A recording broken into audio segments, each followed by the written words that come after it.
back to Australia, which I can only imagine must feel very much like a second home for you. It does now, yeah, and it just cheers me up to be here, to be honest, because suddenly people talk to you like you're just anybody else, which is really refreshing because they don't do that everywhere. What happens elsewhere? What happens first of all at home?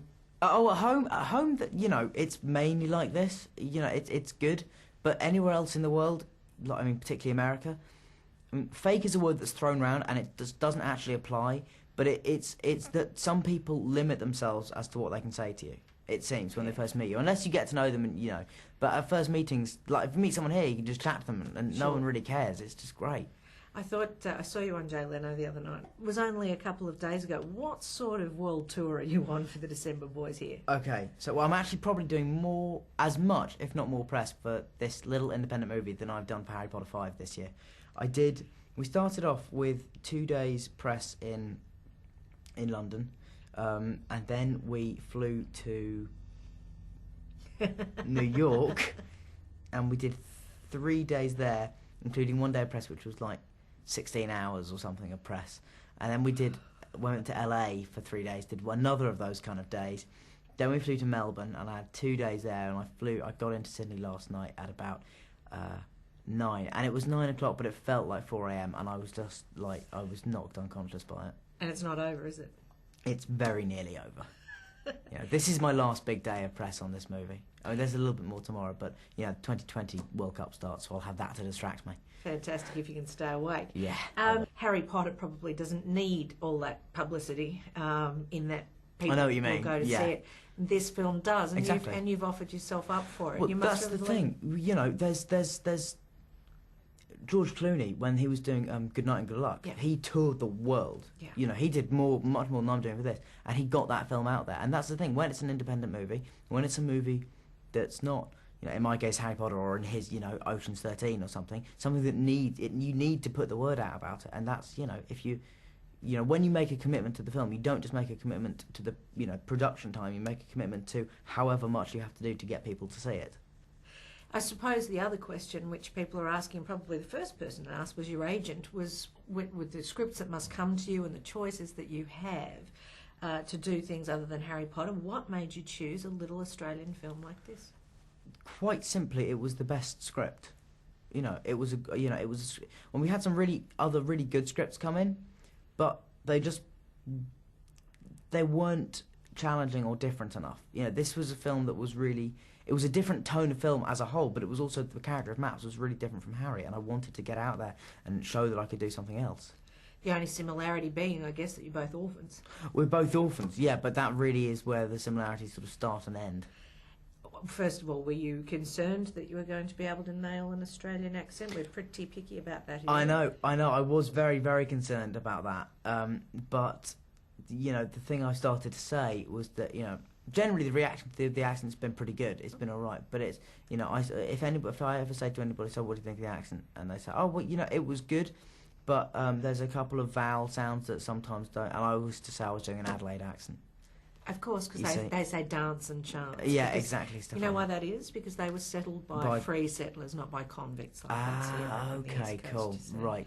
So they're a bit better than us. So that's right. Okay, yeah. So that's what I've sort of tended to say in the last couple of weeks. And also, you've seen Rod Hardy's face when I said I wanted to do an Aussie accent. He was just panicking because he's just thinking, what if he does it awful? And he did say, look, you can try it and practice it, but if it comes down to the first day of shooting and I think it's awful, I will say, Dan, do it English. Isn't that interesting? Yeah. So obviously you nailed it. Did you have help?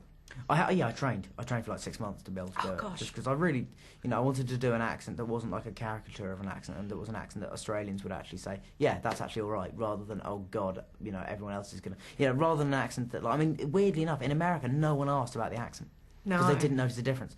And I think, between British and Australian. Exactly, they don't. Well, I think you did do a great job. Is it easy for you to slip into it still now, or have you put it out of your mind? It's 2 years ago. It was one of the things that made it easier was that I was doing it surrounded by Australians at the time. So I could, you just listen to them all the time and then sort of come out with it. When we filmed in Adelaide, so maybe that's why some of the accents were also sort of like that. But you're sticking with this defence. Yeah, I'm absolutely right. Yes. With this and the wonderfully received Equus performance that you did in the West End, I believe Equus is now going to Broadway. Is that right? Hopefully, yeah. Yeah, that would be Wow. great. Terrifying, but great. Is that always been an aspiration of yours, to perform on Broadway? No, not at all. You know, it was something that you don't really even think about because it seems like something you'll never do. No. Because it seems so much bigger than you. Broadway seems like Broadway almost seems like a myth that doesn't really exist. Because obviously it does, because I've been there and seen shows there. But it's like something that's so far removed from my life. But no, it's going to be amazing. And just hopefully. to add to the terror and magnitude of it, you'll be nude for part of the performance Oh yeah, but not much. Only like 10 minutes. on Broadway. Yeah, it's That's fine. Hey, That's nothing. we've all done it. 8 shows a week. Yeah, exactly. The response was wonderful. That's obviously what, and congratulations. But it's obviously part of what you wanted to do. Do you have some sort of strategy for life beyond Harry Potter, and are these all little steps you're taking? The only thing that could even approach strategy is just the fact that I always knew I wanted to. Do, to start doing other things, other films, other TV, other stage plays and things like that, while Harry Potter was still going on, rather than waiting for them to finish. I think if I waited for Harry Potter, did all of them, suddenly went off and started doing other things, it would be a lot harder for people to see me as something else. Whereas if I start, breaking them in now, then hopefully they'll eventually be able to sort of see me as an actor rather than a character, which would be cool. But I always realised that it would, for at least the next 30 years of my life, it will be in every introduction to every chat show I'm ever on will be Harry Potter star Daniel Radcliffe, no matter what I'm promoting. Pretty much. Yeah, I totally accept that. And you may as well, and that'll enable you to be free to move forward. The other thing you're going to have to accept is this eligibility that comes with you, that you're a successful actor, you've done all right, you've got a couple of bucks in the bank.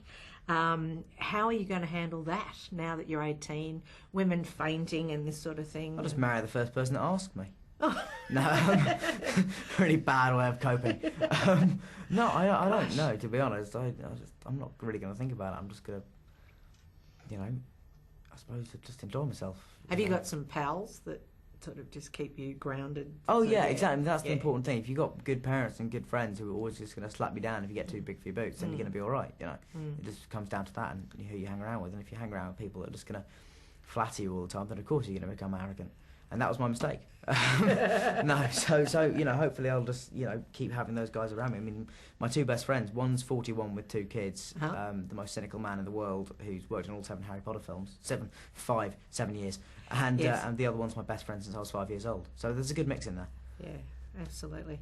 Well, it's been a really great pleasure to meet you. Thank you very much. Congratulations on December Boys. It's a wonderful film. Thank you very much. Enjoy your few brief moments left here in the sun. I will do. Yeah. Daniel Radcliffe, thank you. Brilliant. Thank you very much.